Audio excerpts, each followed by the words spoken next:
নীলা সব সময় সবাইকে খুশি রাখার চেষ্টা করত, নিজের প্রয়োজনকে সরিয়ে বন্ধুদের সমস্যার সমাধান করতে। পরিবারে দুশ্চিন্তা হলে সব কষ্ট নিজের কাঁধে তুলে নিত।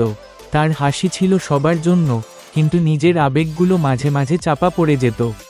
একদিন হঠাৎ করে যখন নীলা নিজে একটু ভেঙে পড়ল, তখন সে অনুভব করল যে তার চারপাশে কেউ নেই। সে ফোনে বারবার কল করল, কিন্তু কেউ ধরল না। বিষণ্ণতায় ভেঙে পড়া নীলার জন্য তখন মনে মনে কথাগুলো আবেদন করল, আমি কেন এমন মানুষদের জন্য কাঁদব, যারা আমার চোখের জলও দেখে না?